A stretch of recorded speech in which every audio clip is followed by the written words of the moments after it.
이 사람아, 내가 누구이기에 감히 하나님께 반문하느냐? 지음을 받은 물건이 지은 자에게 어찌 나를 이같이 만들었느냐 말하겠느냐? 토기장이가 진흙 한 덩이로 하나는 귀 있을 그릇을, 하나는 천 있을 그릇을 만들 권한이 없느냐? 아멘. 이것은 내 성경입니다. 성경은 내가 누구인지, 무엇을 가졌는지, 무엇을 할 수 있는지를 알려줍니다. 오늘 하나님의 해 말씀을 배웁니다. 이 시간 다음대에 선포합니다. 내 마음은 깨어있고 내 심장은 열려 있습니다. 나는 변화될 것입니다. 나는 변화될 것입니다. 나는 변화될 것입니다. 예수님의 이름으로 기도합니다. 아멘. 내 자리에 앉으시기 바랍니다. 자, 여러분 가슴에 손 얹고 따라서 한번 하겠습니다. 하나님, 은혜 받을 자 여기에 있습니다. 큰 은혜 베풀어 주옵소서. 그냥 왔다 그냥 가지 않게 하여 주옵소서. 몸과 마음이 치료받게 하여 주옵소서. 예수님만을 바라보게 하옵소서. 예수님의 이름으로 기도했습니다. 할렐루야. 네, 우리 주변 분들 서로 인사합니다. 은혜 많이 받읍시다.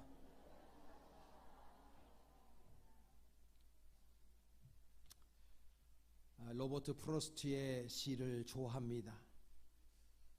그분의 시 가운데서 가지 않은 길이라고 하는 시가 있어서 여러분들께 소개합니다. 여러분 한번 제가 읽을 테니까요, 여러분 가슴으로 한번 저 시를 받으시기를 바랍니다. 노란 숲속에 길이 둘로 갈라져 있었다. 안타깝게도 두 길을 한꺼번에 갈 수 없는 한 사람의 여행자이기에 오랫동안 서 있었다. 한 길이 덤불 속으로 구부러지는 데까지, 눈 닿는 데까지 멀리 굽어 보면서, 그리고 다른 한 길을 택했다. 똑같이 아름답고 아마 더 좋은 이유가 있는 길을. 어디선가 먼 훗날 나는 한숨 쉬며 이 이야기를 하고 있겠지. 숲속에 두 갈래 길이 있었다고. 그리고 나는 사람들이 덜 걸은 길을 택하였고, 그로 인해 모든 것이 달라졌다고. 여러분, 우리의 인생을 살아가다 보면 가지 못한 길이 있고 가지 않은 길이 있습니다. 가지 못한 길은 내가 선택할 수 없는 주어진 길입니다. 그러나 가지 않은 길은 내가 선택할 수 있는 길을 지칭합니다. 그러니까 인생이라고 하는 것은 내가 선택할 수 없었던 길이 있고 내가 선택할 수 있는 길이 있다는 것을 이 시는 깊이 있게 우리에게 말해주고 있습니다. 이어령 교수의 책 가운데에서 젊음의 탄생이라고 하는 좋은 책이 있습니다. 저 책에 보면 이어령 교수가 퀴즈를 냅니다. 퀴즈를 내는데 앞에 블랭크 동그라미가 있고요, 뒤에 ILK라고 적어놨습니다. 그리고 이 빈 칸에다가 어떤 자를 적어 놓을 것인지 선택하라고 퀴즈를 내요. 이어령 교수는 자신의 책에서 이렇게 말합니다.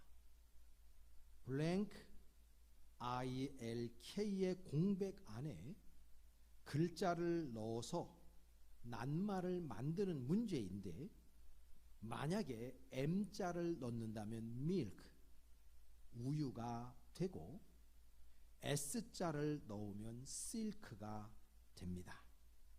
삶이란 결국 이런 빈칸 메우기와 같습니다. 반은 운명처럼 주어진 문자가 있고 그 옆에는 마음대로 자신이 써 넣을 수 있는 자유로운 공백이 있습니다. 이혜령 교수가 이렇게 말합니다. 여러분, 우리가 인생을 살아가다 보면 내가 자의적으로 선택할 수 없는 운명적으로 주어진 길이 있어요. 그건 내가 어떻게 할 수 없어요. 반면에 우리들의 인생을 살아가다 보면 내가 선택적으로 가야 할 수 있는 길, 가는 길이 있다, 그 말씀입니다. 지금 프로스트의 시와 이어론 교수의 젊음의 탄생이라고 하는 그 책에서 이야기하는 그 내용이 잇대어져 있습니다. 우리가 선택할 수 없는 것들이 있었어요. 쉽게 얘기해서 부모님들입니다.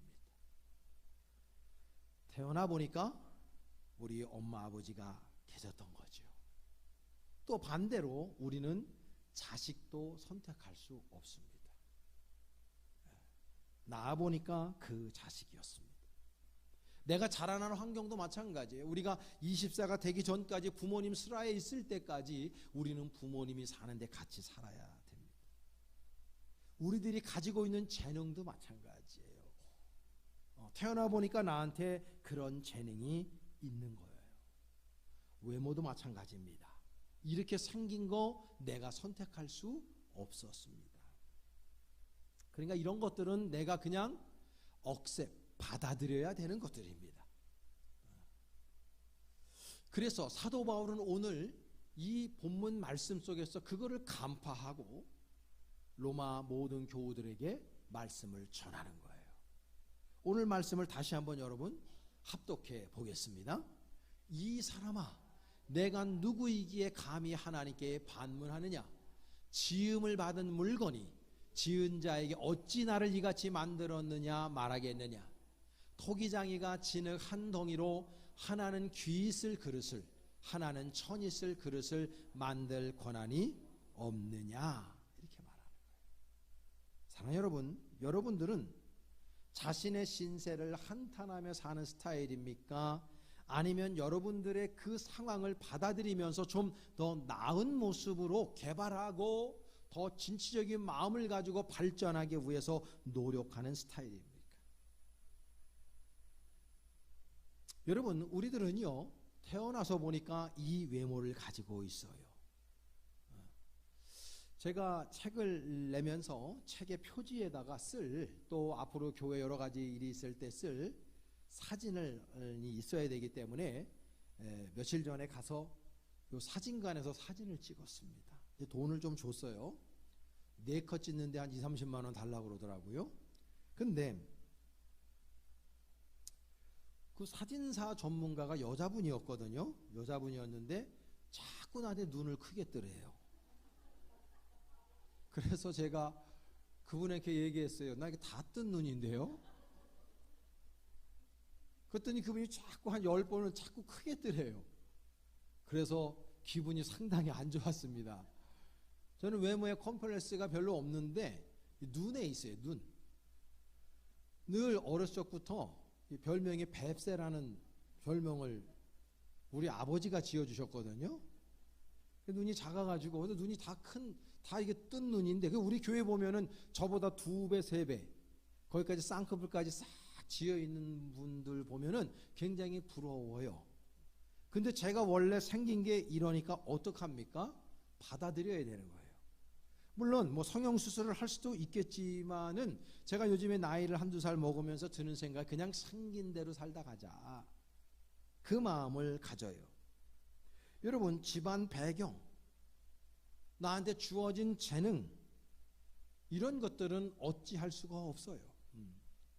그런데 내가 보면은 상대적으로 다른 사람이 나보다 눈이 크고 잘생겼으면 많은 사람들이요 자괴감을 느끼기도 하고 자존심이 상할 때도 있어요. 그래서 우리는 하나님을 믿는 사람임에도 불구하고 때로는 하나님을 원망할 때가 있어요. 이렇게 원망합니다. 하나님, 저는 왜 이렇게 못생겼어요? 같은 장씨인데 장동건보다 잘생길 수도 있잖아요. 이렇게. 하나님, 왜 우리 가정은 이렇게 가난한가요?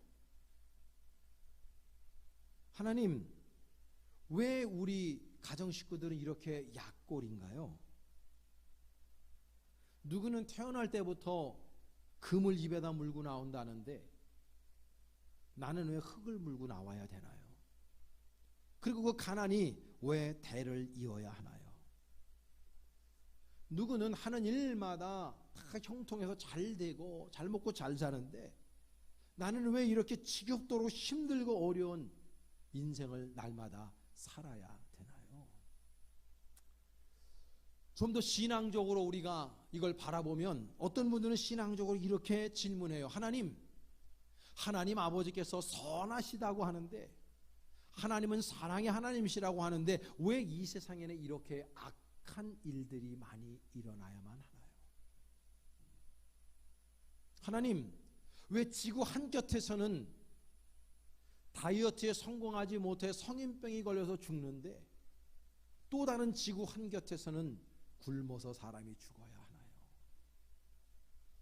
부모가 에이즈 걸려서 당연히 나는 아무 일도 안 했는데 타고난 에이즈병을 가지고 그냥 죽어가는 아이들, 하나님 왜 그런 불합리한 일들이 이 세상에서 벌어지나요? 어떤 사람은 날마다 정직하게 성실하게 착하게 살아감에도 불구하고 날마다 되는 일이 별로 없고 그 사람들이 하는 모든 일들은 늘 실패하고 짓밟히고 있는데 누가 보더라도 악한 일을 일삼고 법을 어기고 사는 사람들은 왜 저렇게 잘 돼야 하나요? 하나님이 선하시다면 이 세상을 한번 조율해 주셔야 되는 거 아닙니까? 이렇게 우리는 의문과 반문을 할 때 있습니다. 인지 부조화가 막 일어날 때가 있어요. 저는 목사로 살지 않습니까? 목사로 살면서 목사의 세계를 들여다보면요, 굉장히 불합리한 일들이 많이 있어요. 제가 판단해 볼 때 어떤 목사님은 인격적으로도 굉장히 좋지 않아요. 성경 연구도 제대로 안 해요. 영성도 별로 좋지 않아요. 근데 교회 운영을 잘해요. 그래서 교회가 막 부흥합니다. 근데 어떤 목사님은 인격적으로 훌륭하시고 영성도 깊으시고 설교도 정말 하나님의 말씀에 맞는 설교를 하셔요. 아주 정직한 삶을 사세요. 그런데도 불구하고 상가 건물에서 10명도 되지 않는 교인들을 데리고 늘 씨름하며 힘들게 목회하시는 분들이 훨씬 더 많아요. 항상 제가 의문을 갖죠. 하나님 왜 그러십니까?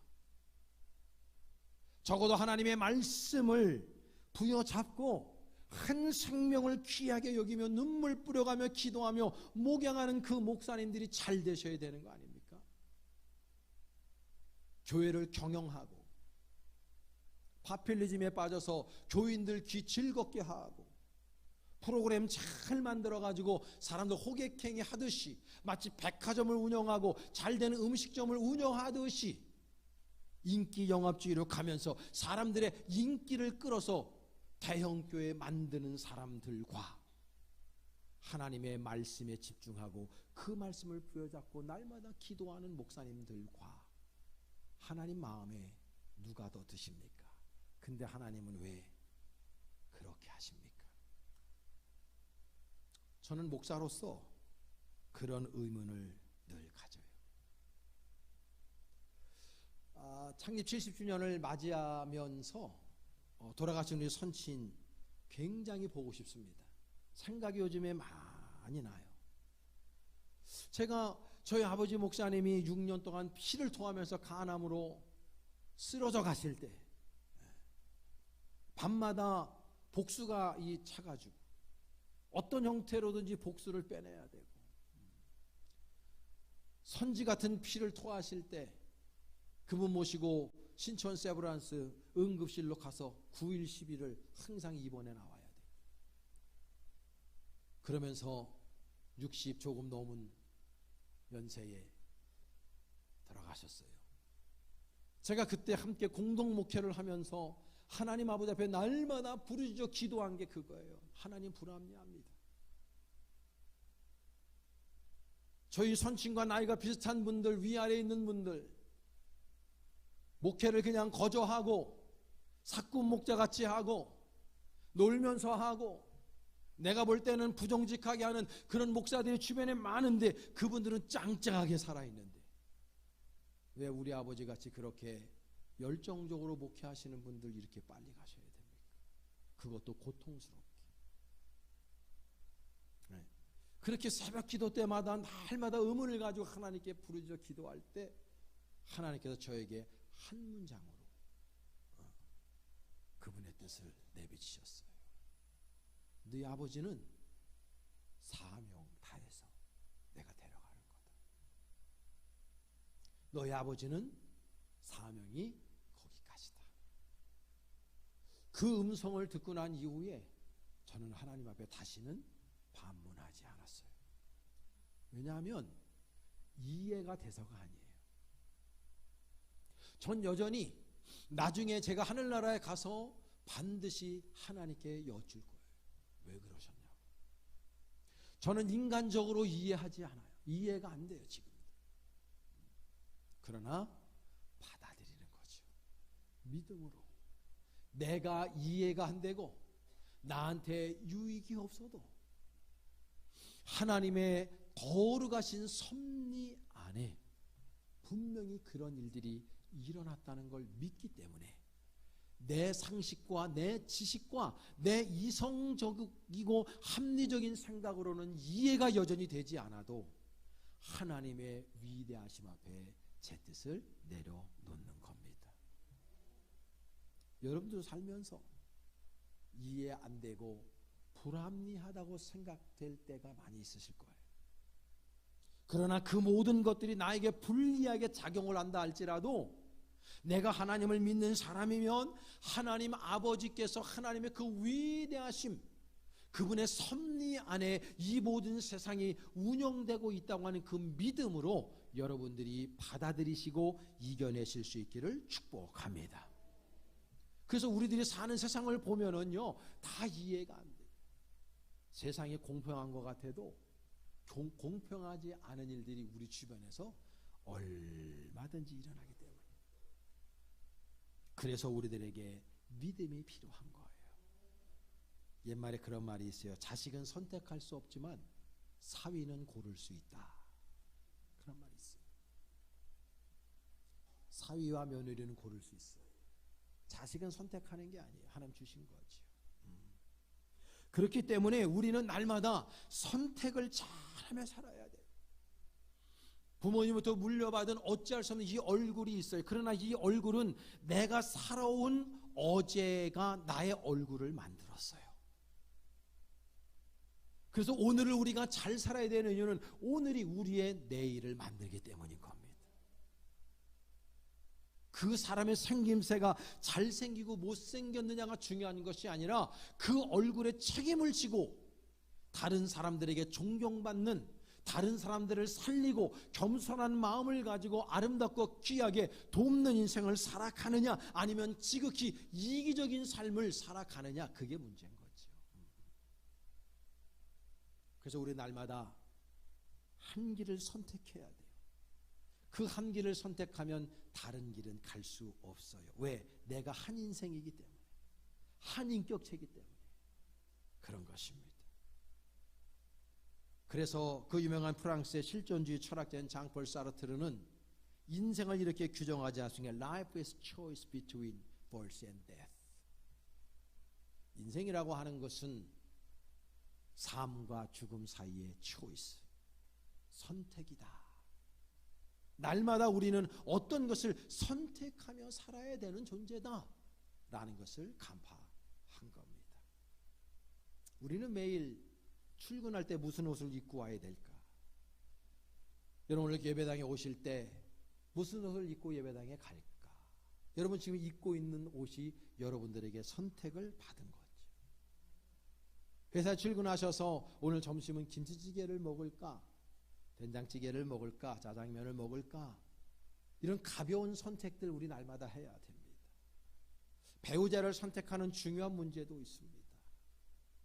내 직업을 선택해야 되는 또 더 중요한 그런 선택의 기로에 설 때가 있습니다.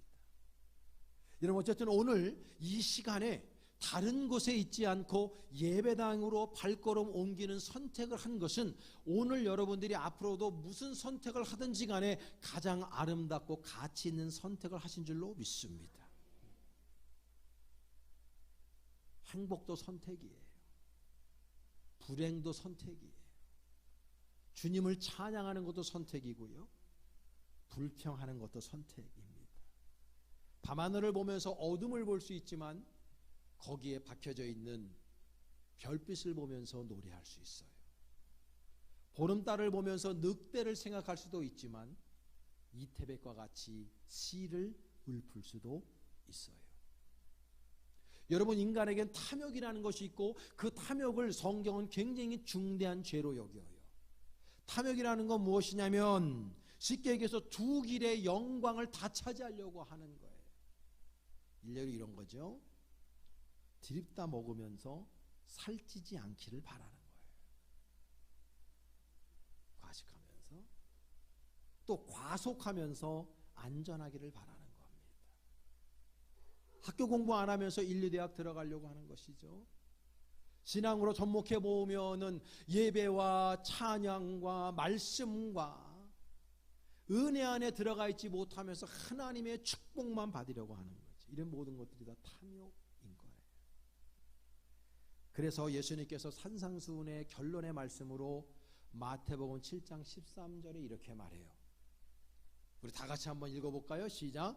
좁은 문으로 들어가라. 멸망으로 인도하는 문은 크고 그 길이 넓어 그리로 들어가는 자가 많고 생명으로 인도하는 문은 좁고 길이 협착하여 찾는 자가 적음이라. 할렐루야. 항상 우리 그리스도인은 좁은 문과 넓은 문 사이에 선택을 해야 됩니다. 예수님은 말씀해요. 쾌락의 길이 있고 행복의 길이 있다.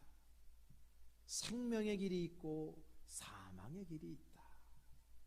구원의 길이 있고 지옥의 길이 있는데 너희들이 선택해야 한다라는 거예요. 그래서 우리는 날마다 선택하는 삶을 살아야 되는데 어떤 선택의 기준 안에서 선택을 하며 살아야 실수하지 않고 우리의 인생을 더 의미 있고 가치 있고 풍성한 열매를 맺는 아름다운 스토리를 써내려가는 인생을 살 수 있을까? 오늘 본문은 그 가장 중요한 단초를 두 가지로 제시해 주고 있어요. 첫째는요, 우리가 하나님의 피조물이라고 하는 것을 잊지 말아야 됩니다. 그래야 우리는 날마다 올곧은 길을 선택할 수가 있어요. 오늘 본문 20절이 그 이야기입니다. 한번 다 같이 시작. 이 사람아, 내가 누구이기에 감히 하나님께 반문하느냐? 지음을 받은 물건이 지은 자에게 어찌 나를 이같이 만들었느냐 말하겠느냐. 아멘. 저 말씀을 메시지 성경을 보니까 이렇게 번역해 놨어요. 대체 여러분은 누구이기에 이런 식으로 하나님에 대해 이러쿵 저러쿵 할 수 있다고 생각하는 것입니까? 사람이 감히 하나님을 문제 삼을 수 있다고 생각하십니까? 이렇게 번역해 놨어요. 여러분, 지금 우리 세상을 보세요. 그 유명한 유발 하라리, 저는 이 사람은 개인적으로 별로 좋아하지 않아요.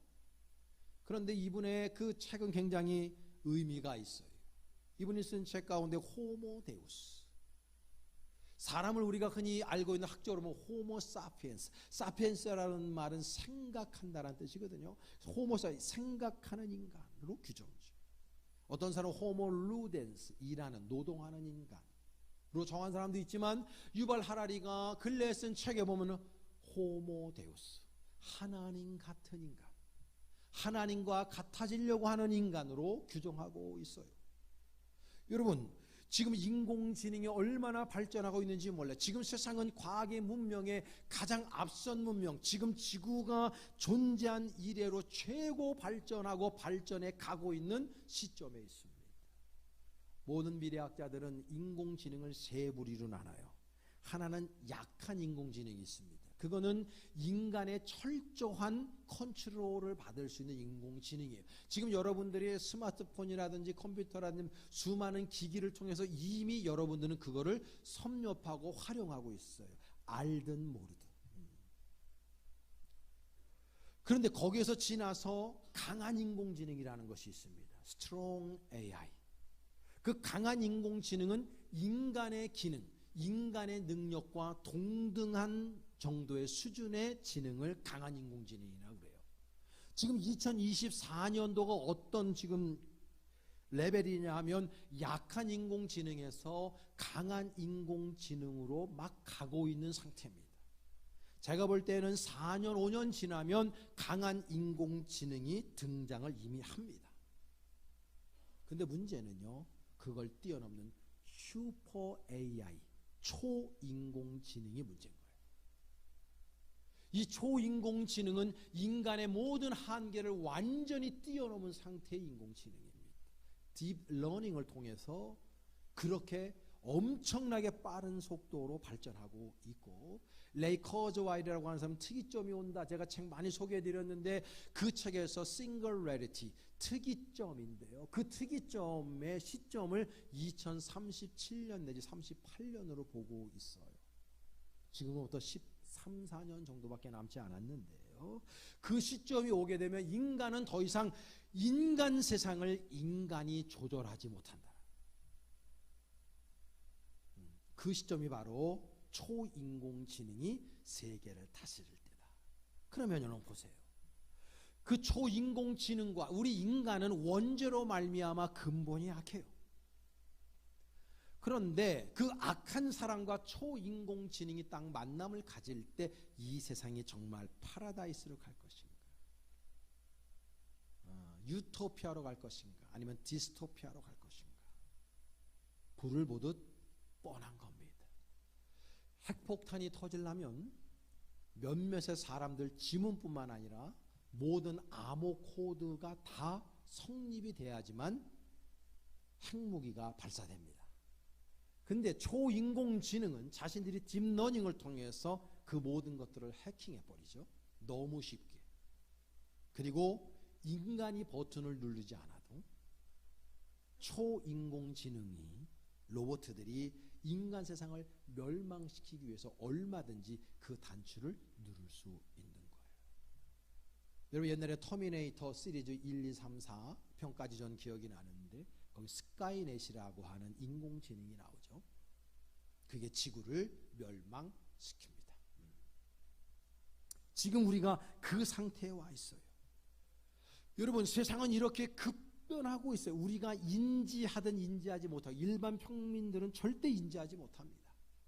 앞서가는 사람들, 세상을 그렇게 변화시키고 있는 사람들, 그 사람들의 지식 정보를 따를 수가 없어요.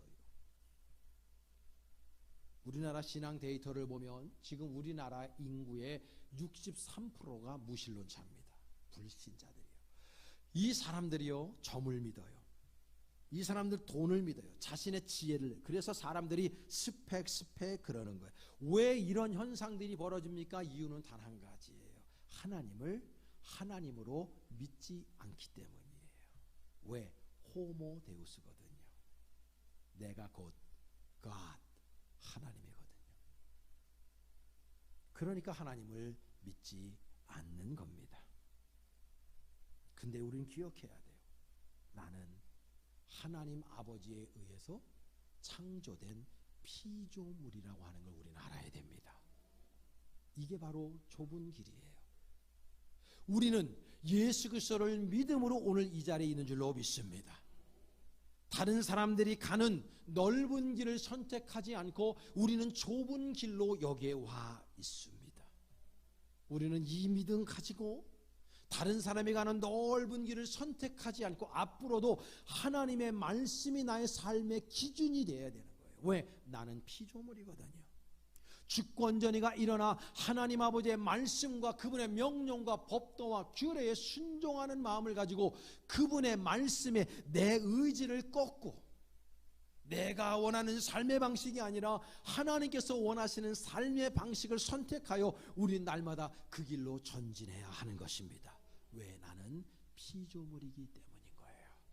내가 피조물이라고 하는 인식이 있을 때 우리의 삶은 올곧은 초이스, 선택을 하며 살아갈 수가 있는 겁니다. 두 번째로는요, 우리가 올곧은 선택을 하기 위해서는 나에게 주신 사명이 무엇인지를 깨달아야 됩니다. 오늘 보면 21절의 말씀인데 다 같이 시작.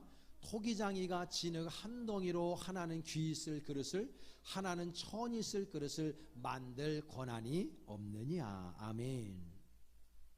지금 바울이 말씀하고자 하는 의도는 금그릇으로 지어졌느냐, 은그릇으로, 동그릇으로, 철그릇으로, 흙그릇으로 만들어졌느냐, 이게 중요한 게 아니에요.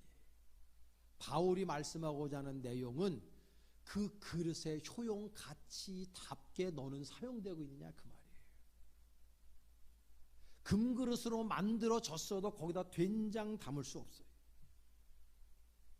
만약에 내가 흙그릇으로 만들어졌다 할지라도 그 가운데 금을 담으면 엄청난 효용 가치가 있을 뿐만 아니라 실제적으로 만드신 그분의 뜻에 맞춰서, 다시 말하면 우리 기독교 용어로 사명이죠. 하나님 아버지께서 나에게 원하시는 사명을 깨닫고 그 사명을 담은 그릇으로 그 그릇에 맞는 효용 가치에 맞는 하나님의 사명을 따라 사는 삶을 산다면 그 인생이 가장 의미 있고 가치 있는 초이스를 한 것이다, 그 말씀인 거예요. 우리 볼때교회는 만체의 비전의 사명 하나님 주셨어요. 그 사명을 향해서 우리는 모자이크와 같이 저 목사로서, 장로로서, 권사로서, 집사로서, 성가 대원으로서, 교사로서, 하이브 리더로서, 하이브 멤버로서, 우리 볼때 교회의 각 구성 멤버들로서 여러분들에게 허락하신 사명에 충직한 삶을 살면 되는 겁니다. 그럴 때 우리는 하나님께 영광된 삶을 살아낼 수가 있는 거예요. 한 번밖에 살 수 없는 인생입니다. 그 한 번밖에 살 수 없는 인생, 우리는 정말 귀한 초이스를 해야 돼요. 그러기 위해서 내가 하나님의 피조물임을 기억하고, 더 나아가서 우리는 하나님께서 나에게 주신 사명에 집중하는 삶, 하나님께서 나에게 주신 사명이 무엇인지를 깨닫고 그 사명을 향해서 하나님의 뜻받들어 나가는 삶이 가장 가치 있는 삶이라는 걸 우리는 알아야 되는 거예요. 여러분, 돈 버는 게 사명이 아니에요. 길게 오래 사는 게 사명이 아니에요. 높은 직위에 올라가는 것도 사명이 아니에요. 하나님께서 우리에게 주신 사명은요, 영혼 구원의 사명인 줄로 믿습니다. 사람을 살리는 거예요. 그 사람의 영혼을 살리는 거예요. 여러분들의 삶의 자리가 어떤 자리인지가 중요한 게 아니라 그 삶의 자리에서 한 생명을 구원하는 인생을 살아가고 있느냐. 예수님께서 뭐라 그랬습니까? 한 생명을 실족해 하는 자, 연자맷돌을 목에 들고 물에 빠져 죽으라 그랬어요. 한 생명을 구원해낼 때 전 우주가 춤을 추며 하늘나라에서는 잔치가 벌어진다 그랬어요. 여러분, 우리의 사명은 다른 게 없어요. 한 생명을 주님께로 이끄는 거예요. 아브라함 조카 롯 아시죠? 조카 롯은 초이스를 잘못했어요. 아브라함이 선택을 먼저 해라. 너희들의 모든 식솔들과 우리 식솔들이 땅이 적어서 하나님 복 주셨으니까 싸움하고 그러니 싸울 일이 뭐가 있냐 조카하고, 네가 먼저 선택해라. 롯은 딱 보니까 소할 땅이 너무나 좋은 거예요. 그린필드로 쫙 깔려있고 양과 소 풀뜯기가 너무 좋은 거예요. 그 선택을 했어요. 나중에 그 성이 망합니다. 아브라함이라고 더 연조가 있고 더 나이가 든 사람인데 거기 땅이 훨씬 좋다는 걸 왜 모르겠어요. 그러나 아브라함은요, 모든 사람들이 가는 그 길을 가지 않았어요. 하나님께서 원하시는 좁은 길을 선택한 겁니다. 그래서 그분은 믿음의 조상이 되었어요. 가데바네스에서 모세가 12명의 12지파의 한 명씩 지도자를 뽑아서 가나안 정탐을 보내요. 40일을 정탐하고 왔을 때 10명의 사람과 두 사람의 이야기가 완전히 달라요. 똑같은 것을 보고 왔어요. 근데 보고가 달라요. 여호수아와 갈렙도 그곳에서 장대한 안악 자손을 왜 못 받겠습니까? 10명의 사람들이 부정적으로 말합니다. 가보니까 안악 자손이 있습니다. 우리가 보기에도 메뚜기와 같더이다. 우리 가면 다 죽습니다. 그러나 여호수아와 갈렙은 말합니다. 하나님이 우리와 함께 하십니다. 그들은 우리의 밥입니다. 여러분 아시다시피 40년의 광야 생활 속에서 그 모든 1세대들 다 하나님이 죽였어요. 그러나 그 1세대 가운데 단 2사람만 살아서 가나안 땅을 봅니다. 바로 여호수아와 갈렙입니다. 그분들은 하나님의 말씀을 선택한 거예요. 좁은 길을 선택한 겁니다. 두 청년이 카지노로 향하고 있습니다. 두 친구가 카지노로 향하다가 그 길목에 예배당이 하나 있었어요. 그 예배당 정문 앞에 그 주일날 설교 제목이 적혀져 있었어요. 죄의 삭은 사망입니다. 그 설교 제목을 보고 그 두 친구 가운데 한 친구의 마음이 감동이 돼요. 그래서 왠지 오늘은 예배당으로 발걸음을 옮기고 싶어집니다. 그래서 같이 가던 친구에게 카지노 가지 말고 오늘 예배당 가자. 그 한 친구는 무슨 소리야? 카지노 가서 돈 따야지. 그리고 한 친구는 카지노를 가고 그 한 친구는 예배당으로 갑니다. 그렇게 30년의 세월이 지나요. 그리고 난 다음에 그 친구 가운데 한 친구가 감옥에서 신문 1면에 나온 기사를 보면서 눈물을 주룩주룩 흘리고 있었습니다. 그 신문 1면의 기사는 이거예요. 그날 미국 대통령 취임하는 날이에요. 그 취임했을 때 대통령이 누구냐? 클리브랜드라고 하는 대통령이었고, 그 친구가 바로 그날 카지노로 가다가 예배당으로 들어간 친구였고, 예배당에 들어가지 않고 그냥 카지노로 갔던 그 친구는 감옥 생활을 하고 있었던 겁니다. 여러분, 우리는 인생 살아가다가 결정적인 선택의 기로에 놓일 때 있습니다. 그 결정적인 선택의 기로에서 어떤 길을 선택하느냐가 우리의 인생을 완전히 바꿔버립니다. 여러분, 그때 남들이 가지 않은 길을 선택하십시오. 남들이 가는 넓은 길이라고 올곧은 길이 아닙니다. 그 길이라고 승리의 길이 아닙니다. 그 길이라고 참 좋은 길이 아닙니다. 만약에 그 길이 하나님이 가라고 하는 길이 아니라면 우리는 당당히 다른 사람들이 가지 않은 그 길을 선택할 수 있는 신앙적 거룩한 용기가 필요합니다.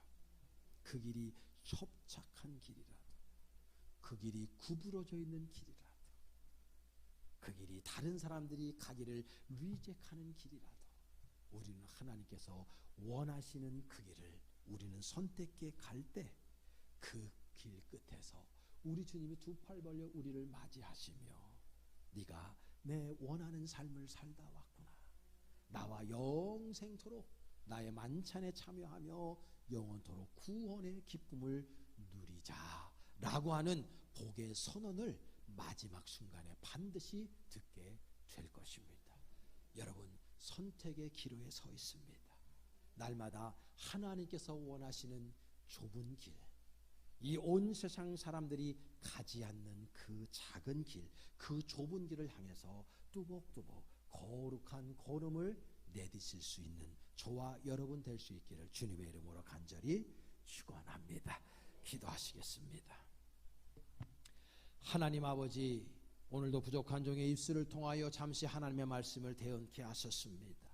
우리 사랑하는 모든 교우들이 세상 사람들이 가지 않는 그 길, 마다하는 그 길을 걸어가게 하여 주시옵소서. 하나님이 원하시는 그 길을 선택하여 날마다 그 길을 묵묵히 걸어가는 종들이 되게 하여 주옵시고, 날마다 복된 길을 가게 하여 주시옵소서. 예수님의 이름으로 축복합니다. 축복하며 기도하옵나이다. 아멘.